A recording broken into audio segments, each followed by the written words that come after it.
There's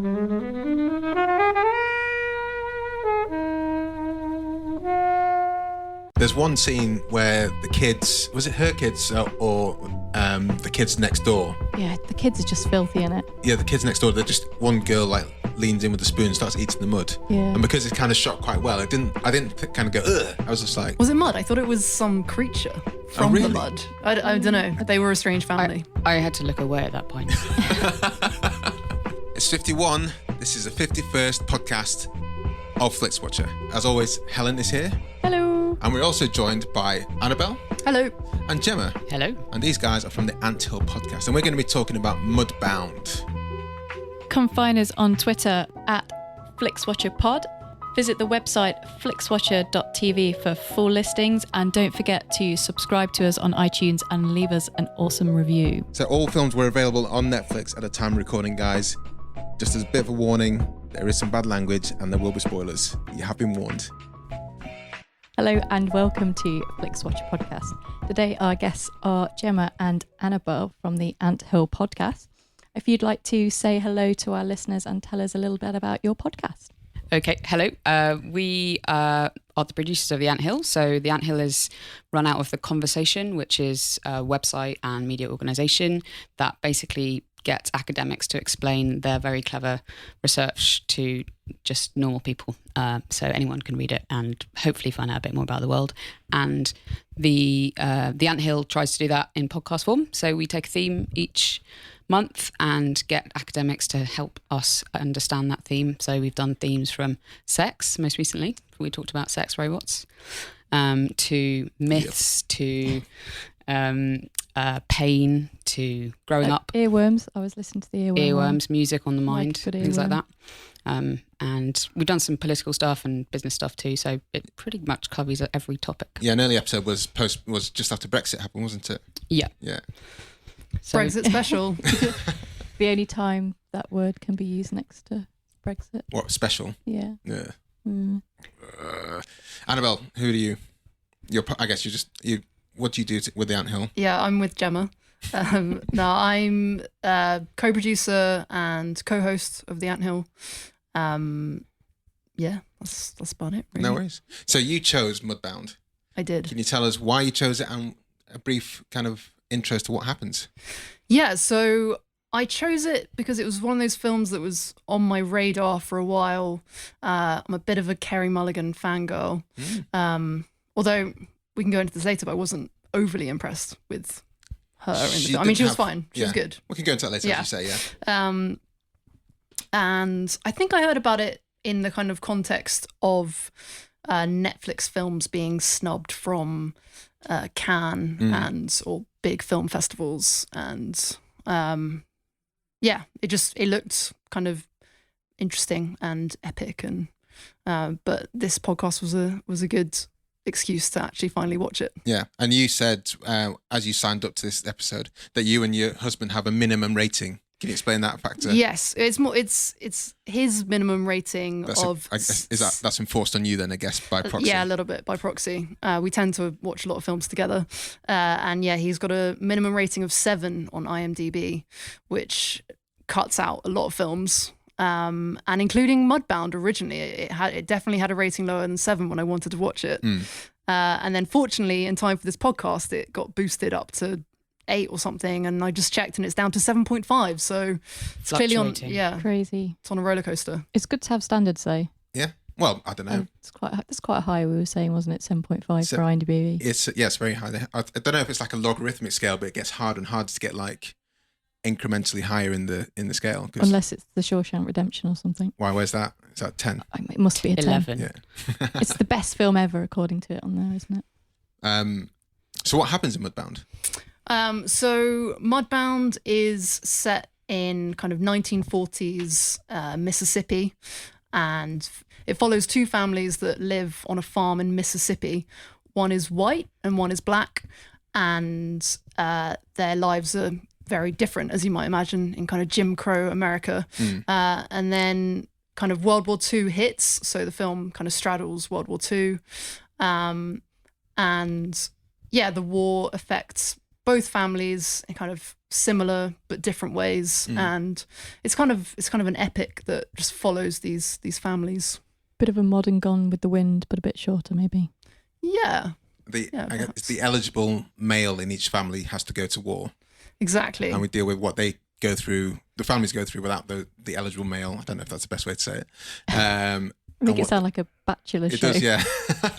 And what those guys go through during war, both the families that are left there and also the guys abroad, and also the aftermath of them coming back to live in a world which I guess they'd be diagnosed as post-traumatic stress.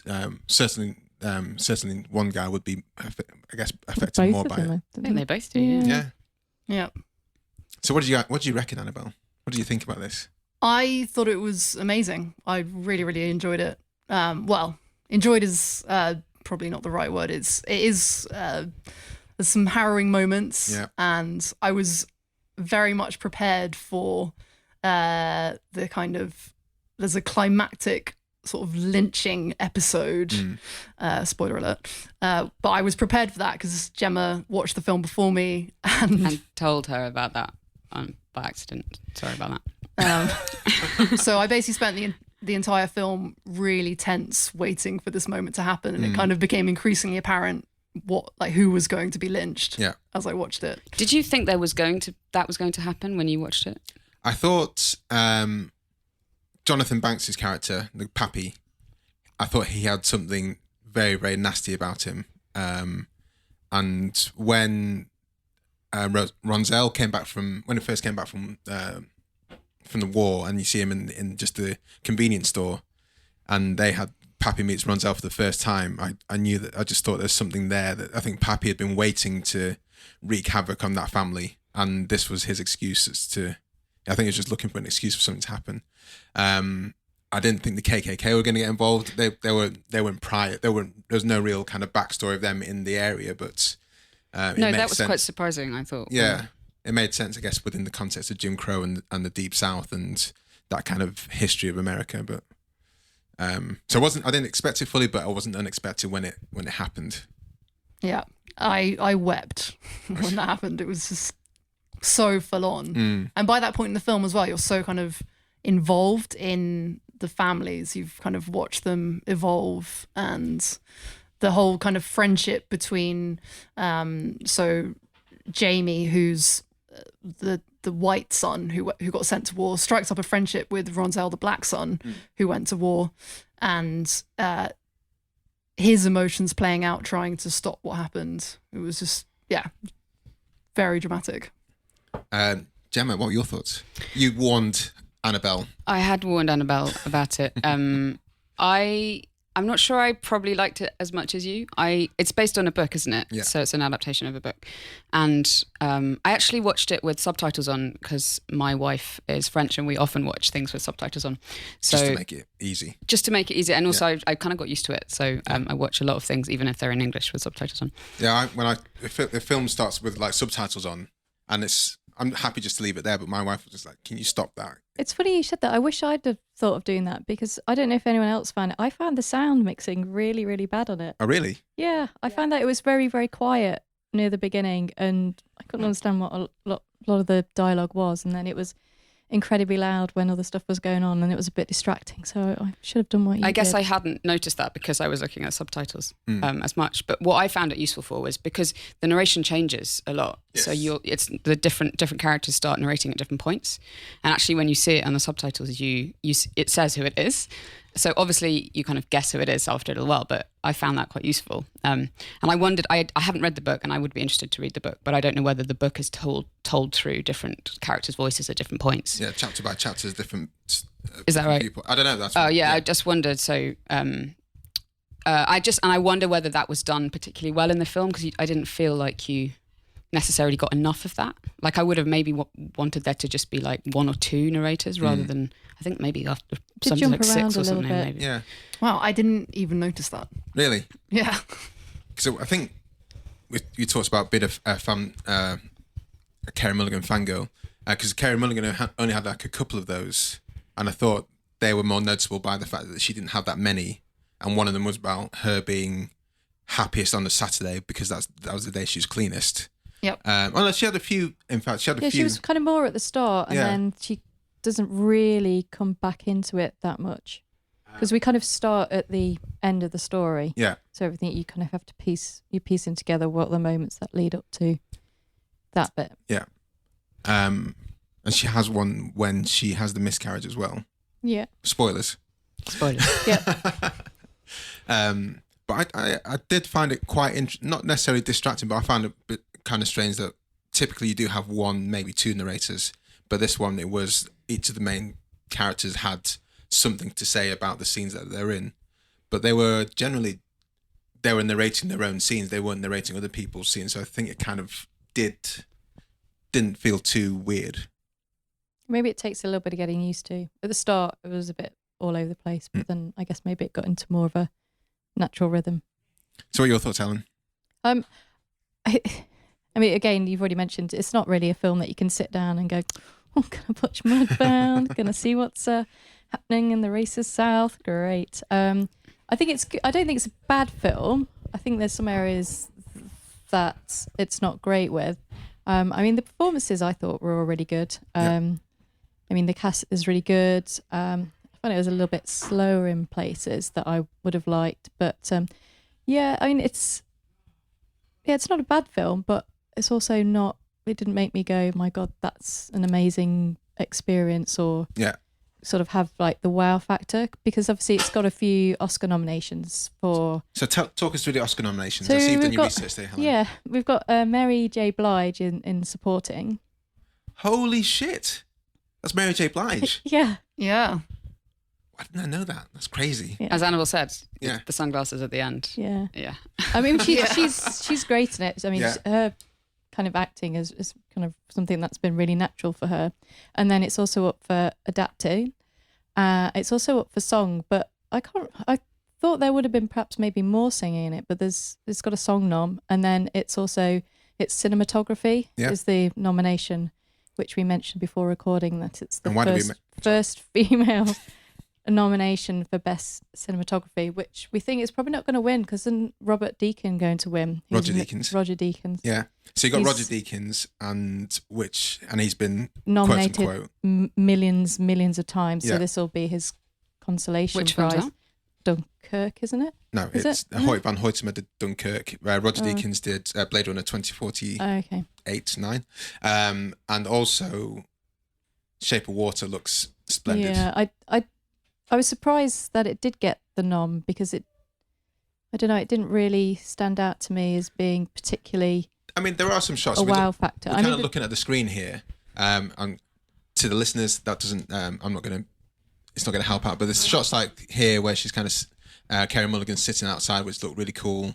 There's shots where Ronzel and Jamie come back and they're sitting in the kind of shack that he used to hang out in. I just thought that was really well put together shots. But compared to things in The Shape of Water and compared to Blade Runner, Runner, even if it might be a bit snoozy dull, it does look amazing. Exactly.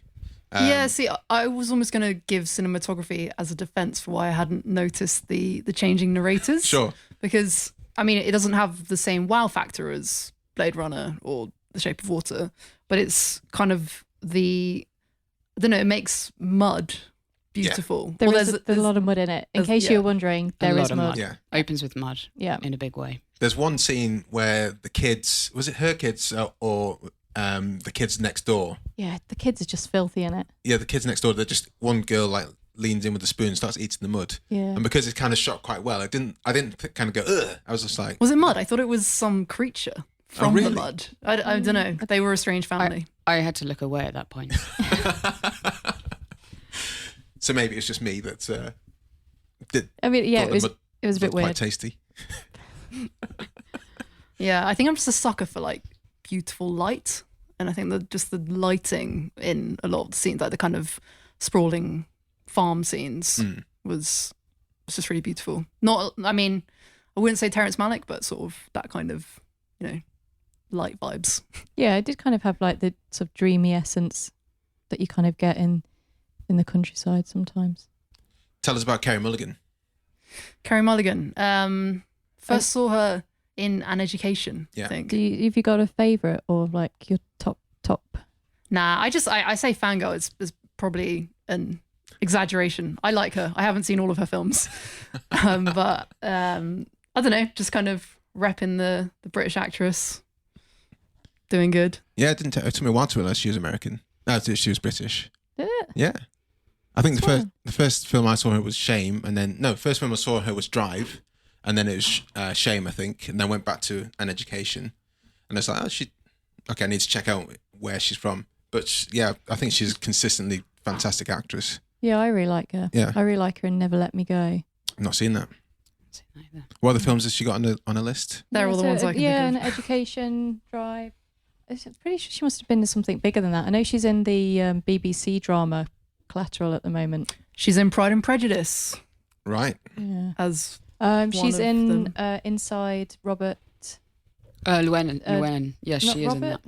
in that. No. Llewellyn Davis. Yes. Yes. Thinking of Crichton from Red Dwarf there. Yeah, Inside Robert Llewellyn. Yeah, so, yeah, it's a completely different film. So Drive, Shame, Public Enemies. I guess she does a small role in there. Oh yeah, Gatsby, of course. Yes. Yeah. Far from the Madding Crowd. That's probably the main one I was thinking, where she was far front and centre of that, and Suffragette. So she's got. It's pretty high caliber. Yeah, I don't think there's any. She doesn't really make any stinkers. No. Yeah, I think that's what I was thinking when I first saw the trailer. Although, according to Wikipedia, she's been in Wall Street, Money Never Sleeps. I'm not sure if anyone here has seen that. That's supposed to be quite an horrific film. I haven't. No, I haven't. There we go. We can't taint our experience of her. Yeah, but I guess your point, Annabelle, was that this performance was a rather muted one for her, or she wasn't. She's not as centre stage as she often is. Yeah. in big blockbusters. But yeah, I thought her performance was really good. I guess I was frustrated by her character a bit. It's a bit passive. Yeah, and perhaps a little bit selfish at times. Don't know if anyone else. In what way? The way that she turned away the kind of poor family that live on their farm, and basically at one point wanted to get rid of this kind of white trash woman off her land who was threatening to kill her husband, and basically just kind of turned a blind eye and refused to get involved, and then the woman goes on to kill her husband. I don't know, it was a little bit passive, like you said, Helen. Yeah, she doesn't really have a particularly strong narrative point of view. Essentially this film is about the two lost sons, isn't it? Yeah. Those two. So the characters in the background just kind of fill in the other gaps. I thought none of the characters really surprised me in the decisions they made, though. You kind of thought that they did all the things that you would expect them each to do. Like, they were all quite, not one-dimensional is a bit harsh, but they kind of, I don't think they ever really got space to develop, because maybe there's focus on so many people within it. Yeah. I think so. The most surprising thing, I guess, was the relationship between the guys who'd gone to war and then come back, and they became friends, united by this horrible experience that they've both been through. But I guess the black family, there's the archetype of the guy who's indebted really to the still poor farmer. Everyone's struggling in this film, and that's kind of clear to see. And what I thought was quite interesting is the white trash family. They seem to be the lowest of the low, even. They had no dignity, which the black family, even though they were kind of incredibly poor, had what seemed like an amazing family. They had the support around them, whereas the lady, when she comes to Carey Mulligan's character, she's heavily pregnant and saying, "I'm going to kill my husband," and you're just like, fucking hell, I don't know what to do. That just seemed to me such an awful moment, because maybe I misunderstood it, but it sounded like her husband was cheating, beating. I wasn't sure if it was cheating. I wasn't sure whether he was abusing the kids. That's what I. Oh, okay. That's what I understood. I think it's the implication I got was that the husband was beating his wife at least.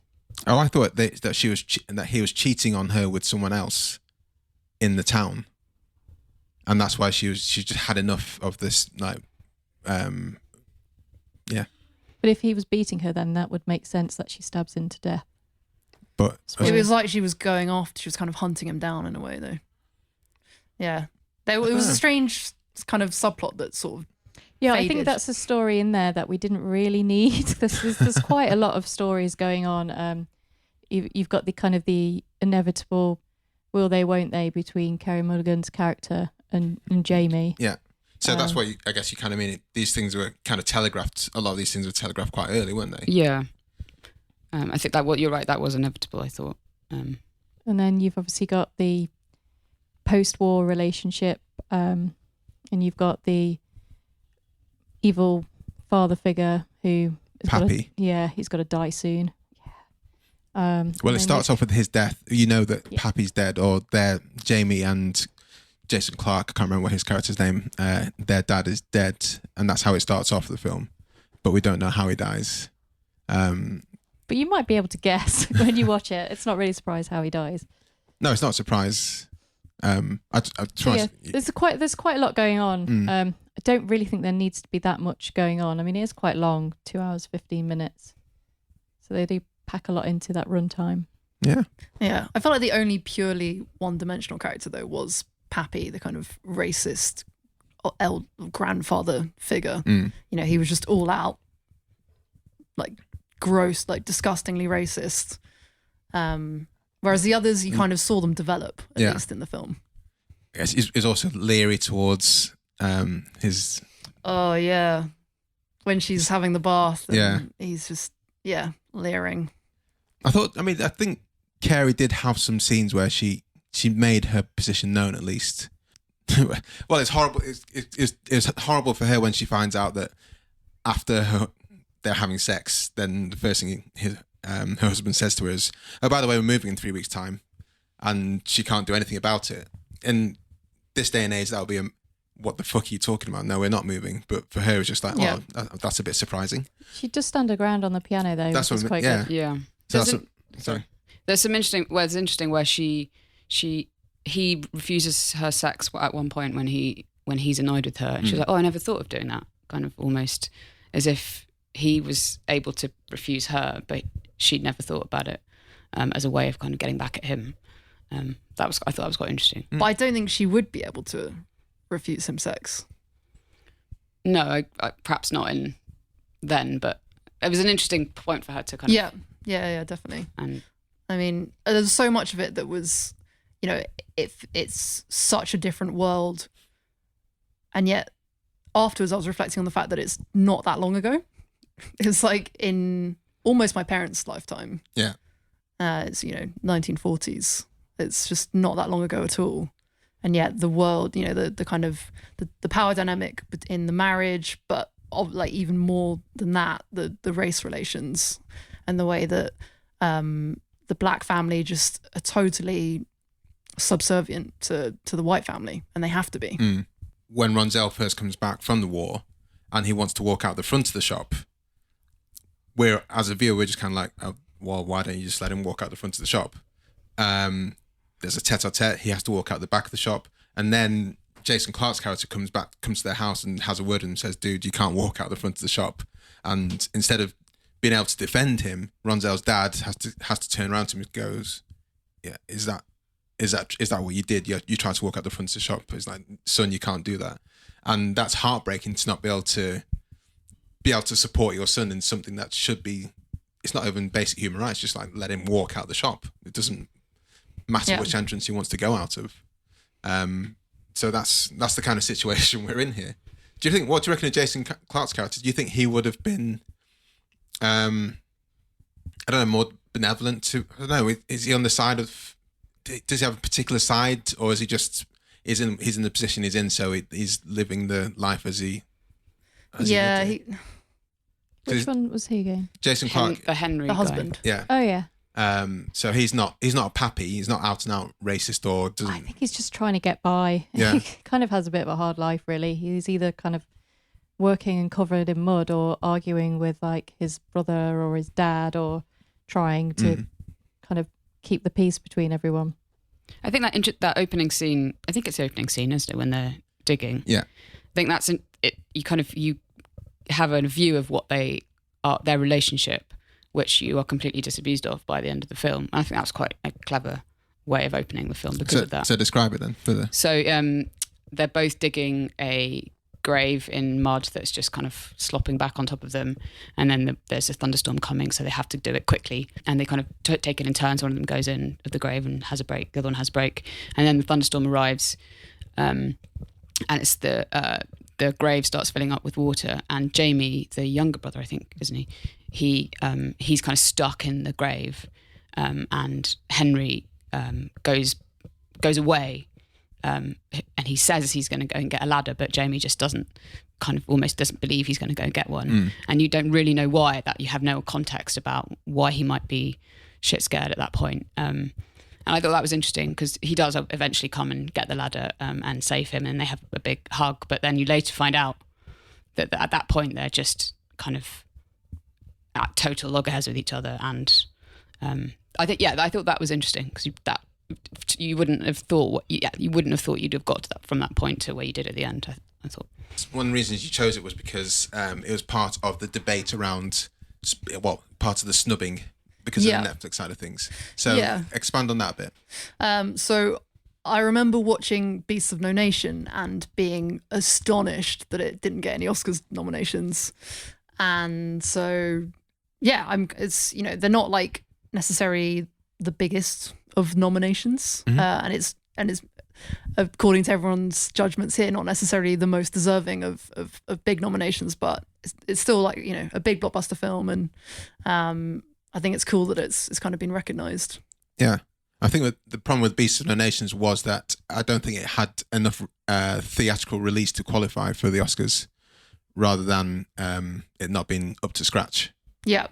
So there's that kind of technical side of things in terms of, and also possibly that people have just kind of accepted that Netflix are producing films and actually they're of a quality that you can't just keep ignoring them with the excuse that they were just made for streaming, therefore they're not as good. So I think it's a great move that obviously we do most of our film viewing through Netflix. Yeah. So why shouldn't we have high quality films, and why shouldn't they be up there with everyone else, really? Well, this was a independently produced, and Netflix bought it after the Sundance Film Festival.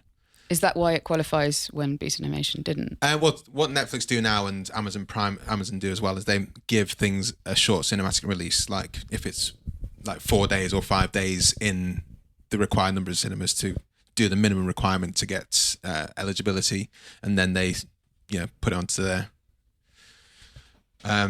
onto their system, so they just get the minimum requirement. Because the thing is, you got to consider small independent documentaries, for example, they're not going to get any distribution, but these obviously want to get them into the Oscars, and they're not going to compete against Captain America: Civil War. But so if they can be in the cinema for a week somewhere and then get that qualification, then that's what that kind of rule is for, basically. I think it's my first Netflix original film that I've seen. Ooh, wow! Yeah. I mean, you could throw some other names at me and I can see if I've seen them. The quality varies. So we saw Ark. So the ones we've reviewed here are Ark, which is awful. Beasts of No Nations, which is amazing. Okja, which is it's pretty Okja. good. I've heard a lot about. Yeah. Amanda Knox, which is excellent. Yeah. There's a lot of buzz about Cloverfield Paradox being wank. Yeah. And that's another Netflix buy-in. So I think isn't Annihilation a Netflix one? I don't know. I think so. I've just read they're about to release a whole bunch of new ones in March. Yeah. Well, that's part of the problem. They just go, here's a film. Yeah. And you don't want. And there's Bright, which is the Will Smith one. Yeah, I didn't see that. Did you? No. There's a Brad Pitt film that's on there that would say the War Machine. And what's that? No. Too many. Yeah. Where do they market? They only market them on the homepage. Pretty much. They'll tell you. They'll send you an email to say, "Hey, there's a film you might like," and if you don't like it, then you. Bright got TV advertising though, didn't it? Did it? I think so. Yeah, I think it got more what you'd expect in the terms of trailers being available. But it was the first time I think they did it for that. I think Bright they built that from scratch, that film, and they put a lot of money behind it. They did. Yeah. It's just a shame. I still want Will Smith to be in a decent film. He's just not been in one for a long time. Give that man a hit. Yeah. Anyway, we digress. Right. Shall we go to some scores? Let's go to some scores. So this is our unique scoring system. people who listen to this must wonder what it looks like because everyone goes, oh. I'm impressed by spreadsheets always, however simple. It's a thing of beauty. So first, all the scores are out of 5. If you'd like to go to a decimal place, you can do. You can score 0 if you want to. Don't think we'll be getting any zeros. And the first up is recommendability. So this is sort of, I don't know, you kind of overall, how much you recommend it, how you feel about the film. And we'll start with you, Annabelle, because it was your choice. I would say 4.5. It's pretty high. Where's it lose the 0.5? I don't know, I'm sort of not a believer in Full marks. Full marks. I don't have the conviction for that. Gemma? I would say 4, I think. I think it's one of those films that you couldn't just sit down and watch at any moment. You have to be in the right place, headspace to watch it. And do you feel you could recommend this to absolutely everyone, but with that caveat? I think so. Okay. I mean, you will learn something about this horrible time and how it still impacts the world today. That's, I think, a good reason to watch it. And it's harrowing and horrible, but there are some... It's an important film, I guess. Strong... Yeah, it's an important film. That's true. Yeah. And there's some really strong characters and moments and kind of people who have great strength inside them. So yeah, I think for that reason, I would say it's a thing to watch, but at the right moment. Don't watch it when you're looking for something fun. Helen? See, I've been thinking about this, and I think what I was originally thinking is probably a bit harsh, so I might bump it up a little bit. Yeah, I don't think there's anything particularly bad about this film, but I don't think that it delivers on all of its kind of premise, and the characters are a bit... But then it is... Yeah. See, it's really tricky because you can't just throw it away because it's kind of reminding us of history and, you know, these kind of things happened and it kind of does tell a story that's, you know, sort of important to be heard, even if it's kind of a fictional one, but obviously based on history. I'm going to give it 4. Wow, I had I'm literally surprised. no idea where that was going to go. Could have gone anywhere. Yeah. I'm going to give it 4.1. I think it's really good. It's a really decent film, but it's not. I don't think it's going to trouble anything in the Oscars. It looks great, but isn't spectacular. Acting is great across the board, but the point there is because it is an ensemble cast. There's not really one person who stands. I think Mary J. Blige is probably the standout. She's pretty good. Yeah. Yeah, we haven't talked about her enough, but she was great. Yeah, well, we can talk about her. We can talk about Mary J. Blige anytime you want. I'm surprised that I didn't know it was Mary J. Blige. What a fucking idiot. Well, I love Mary J. it's Blige. Mary J. Blige stripped back and playing a kind of demure... Well, she's incredibly strong. Yeah. But because of the context, very much, you know, she's a very strong mother and a very strong woman at the time. And she's got a great pair of sunglasses in it. Yeah. This is pretty cool. Yeah, when I saw the sunglasses, I thought, did they have sunglasses like that back then? Mary J. Blige did. Yeah, well, she did. I think this next section is where it's going to drop a fair few points. So this is repeat viewing score. This is the first time we all saw it. Is that right? Yep. Yeah. Yep. 2.5. Oh, that's quite high though. No, it's not quite high, but Highland. Yeah, I think that's just because I felt it was worthy of watching again, but I probably wouldn't. Unless I was trying to make someone else watch it. I might go lower. 1. I really don't think I'm going to watch it again. Why is that? It was just very, very harrowing, and I mean, maybe I would. Maybe you said if I was recommending it to someone and I had to watch it with them, but I just don't know what I would learn or take from it a second time round. I think you know what? I think I'd rather read the book. Maybe if I read the book, and then came back and I might watch it again. Okay. I think that's probably the only time I would read it again. Maybe I should put that up again. Put that up 1.5 with the caveat that I've read the book. Can you think of other films that you think are good but you don't want to watch again, or you find it very difficult to get the energy to watch again? Beasts of No Nation. which I haven't seen. Oh, that's a tough one. Someone said Irreversible. No one needs to watch that again. Someone brought Tyrannosaur to the table the other. Oh yeah, I was thinking about it the other day because I was watching something with Olivia Colman in, and I read the synopsis of it, and I thought, what the hell was Paddy Considine thinking? That's Nil by Mouth. That's another one that no one needs to see again. I do need to see it because I saw it too young and it was on TV, so I can't really remember what happened. I don't think I understood really what was happening. Yeah. But yeah, there's important films.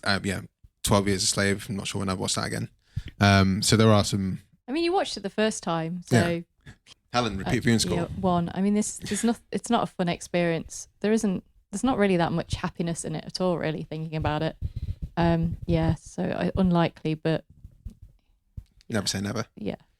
I'm going to say 1 as well. I really like the relationship between Jamie and Ronzel. I thought that was so kind of heartening. What do you reckon? Where do you think Jamie ranked on the spectre of racism before he went to war? I wouldn't say he was. I didn't think he would have been that racist before he went to war. Yeah. He seemed just like a kind of happy-go-lucky kind of guy. Yeah. Yeah. Isn't there a reference to a moment that he's really angry with his dad about for something that happened? Well, yeah, it seems that something dark happened. Maybe his dad killed one person. I don't know, but we don't know who that. Maybe exactly, which might have been a kind of a black person. Yeah. Yeah, well, a KKK event, and he's very angry at his dad. So presumably he isn't of this. He's not a member of the KKK before he goes to war. He almost seemed a bit ignorant of race to me. Like when he asked Ronzel if he'd ever been with a white woman, I thought it was really obvious that Ronzel was not comfortable and could not answer that question because it would put him in danger. Yeah. And I almost couldn't tell if Jamie was trying to trick him and I was like, oh no, he's just not thinking about this. And it's almost like he doesn't get the society that he lives in. Yeah. He's like the modern man. Like he probably would have danced with a black woman at the dance earlier on and just kind of thought nothing of it. Just kind of, a man of the moment and of the future. And they also start out the film in quite an urban. I don't know what city that is in the beginning. Memphis. Memphis. Okay, so it's quite an urban environment, isn't it? Yeah. Where it's probably a little bit more liberal. Yeah, he's a playwright or something. Or he's into theatre. Yeah. Yeah. So I think definitely starts out on the least racist end of the scale. But I think because when Ronzel asks him why he's being his friend, and he felt he had to explain that the red-tailed black pilots rescued him, I didn't see why he had to feel that was an explanation. He could have just said, "Look, dude, these are the knobheads around me. I'm not like that." It would be great if he said knobhead. Yeah. Small screen score. Annabelle. So small screen score is how we valued it for not being in the cinema. Yeah, what was your viewing experience? Yeah. Not having. Do you feel you missed out on it not being in? Do you feel it's best on the? You feel more? No, I definitely think it would have been better on a big screen. Okay, you enjoyed the cinematography quite a lot. You said. I did. Yeah, exactly. So maybe I should give it a 3. All right, Gemma. So I wouldn't say either way actually. So I'm kind of, I would say probably 3 as well. Helen. Yeah, 4. I mean, I never would have gone to the cinema to see this. I think obviously it has definitely been made for a bigger screen. It's made as a film. It's not made for TV, which sometimes some of the Netflix things can feel a bit like. But watching on a TV can't be that. It doesn't detract anything from it. I mean, there's some really, really gruesome bits as well that I kind of wouldn't want to have had to watch on the larger screen. I'm going to go with a 4 with yourself there as well. It looks good. Don't think I missed out that much by watching it, and I probably would have seen it in the cinema if it'd been. No, I missed it actually. It was at London. It was at London Film Festival or Sundance London. Yeah, I tried to do that, and I just couldn't see it. So I'd made the choice to see something else instead of it. So. But now it's on Netflix. Well, now it's on Netflix. In fact, I knew it was going to go on Netflix as well after, so I probably just thought, let's wait until Netflix. Engagement score. How engaged were you during the film? I was very engaged. I wept at the end, so I'm going to give it a 5. That's a big sign. Yeah. How much do you cry at films, guys, generally? I do cry quite a lot, actually. Also, I'd say as a base thing, I can't really turn off a film. Like I would. And it's the same with songs. Like I hate it when people skip songs. I have to listen through That's a to the fucking end. bugbear of mine as well. It's 3.5 minutes. Just let it finish, and then you can change it. I cry at happy things rather than sad things, Okay. which means I cry at sport loads, which is really irritating because I love sport. So I will cry like in a sports film when the good team wins, but I won't cry.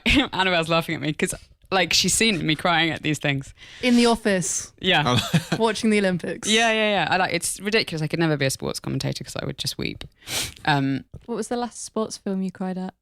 Oh, Can you sport. remember? No, I can't think of a sports film. But I mean, I generally would cry like at most sport. Yeah. A League of Their Own. Not if my team lost. Like if the team I like lose, I don't cry. Okay. Did you cry at Cool Runnings? Oh yeah. Would absolutely. You know, it's like that sore throat kind of. Yeah. So, and is it generally like any underdog story? Totally. Yeah. Yeah. Yeah. But I don't necessarily cry at really, really sad films. What does that say about me as a person? I don't know. I don't know. I cried at the trailer for Life of Pi. Oh, did you? Yeah. What was in the trailer that brought you to tears? Sorry, Gemma, what was your score for engagement? Oh yeah. I think I paused it a couple of times. Does that mean that I should lower my engagement score? If You you can't give it a 5 if you No. view it. If I it- did think it was a bit too long. Yeah. And I didn't like the ending. We haven't really talked about the ending. Tell us about the ending. What didn't you like about it? I thought it was really rushed. It tried to wrap up too much in about 3 minutes. From going from a really, really harrowing moment and this kind of intense like parting scene, you just then wrap up. And I mean, I don't know what the book's like. I won't go back to the book, but I don't know whether that happens. I presume there's more detail in the book.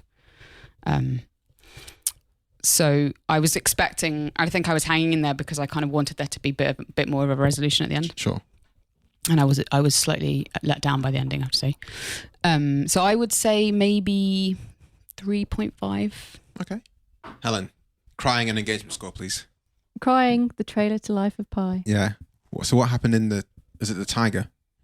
Well, have you read the book? Because the book's such a emotional experience anyway. And then on the trailer they had, I think it was Sigur Rós and Coldplay, and just the animation, The double and whammy. the animation and the music combined is amazing. And then I think then when I actually watched the film, like the first 20 minutes, I cried as well. And then I cried all the way through the second viewing of Dancer in the Dark. I don't think I've ever seen that. Is that the You'll Bjork cry. film? Yeah, you'll cry. So yeah, I mean, I'll cry every now and again. And I think I cried at the Life Aquatic once. That was Sigur Rós again. Oh, is it? Yeah, I think it's when there's certain Is that, music involved. I think it's music. yeah, that brings you to it. Yeah, Engagement score. 3.5. Sorry. pretty much kind of what Gemma said. And I thought the pace was a little bit slow, and I did kind of get sucked into IMDbing a little bit. Maybe I should have done some IMDbing and would have Find out it was Mary J. Blige. What an idiot. I was in this film. It did wax and wane a bit. For me. So I'm going to say 3.5 as well. Let's go for 3.5. Okay, we've got an overall score of 3.25, which is decent. Yeah. It's the repeat viewing factor there. That's brought it down. Yeah, it's brought it down in our scoring system. I think that's kind of fair for... Yeah, and if you look at the recommendability, it scores a 4.15, and it's just a little recommendability. So I think if you've got any kind of... If you've seen this film sort of flash up on your recommended and you thought, yeah, I kind of want to watch that, then I think you definitely should. Yeah, add it to your list. Yeah. So it's there in that row, but maybe you're not interested in it on a Friday night when you just want to chill out and stuff. But you know, there's not when you're feeling sad or down with the world. You have to be ready to watch it. Yeah. Maybe watch it with a friend. Anthill Mob. Tell us where we can get your podcasts and sign off. You can get The Anthill on theconversation.com. Yep. Or any of the other podcast iTunes. Podcatchers of your choice. Yeah. So just type in Anthill and you guys will be the Anthill people. And we're monthly. And monthly. Fantastic. Twitter? We don't have our own Twitter handle. Oh, you're at the conversation. Yeah, just follow at Conversation UK, and that will give you all the Anthill. We have our own personal Twitters though. Please, yeah. I'm at Where's Gemma. And I'm at Blige. Okay, guys. Thank you very much for bringing Mudbound to us. Like I said, I've been waiting to watch it, so I was really. It was pleased on my list as well. So Yeah. Thanks for bringing it to the table. Thank you. Cheers, guys. Thanks. Bye. Bye. Bye-bye. Bye. Thanks for listening. You can find all of the episodes on our website, flixwatcher.tv. Want to give us your 5-star review? Follow us at FlixWatcherPod on Twitter. Big shout out to our editor, Brendan Russell, for all his awesome editing skills. And thanks as always to the mighty people for their tunes.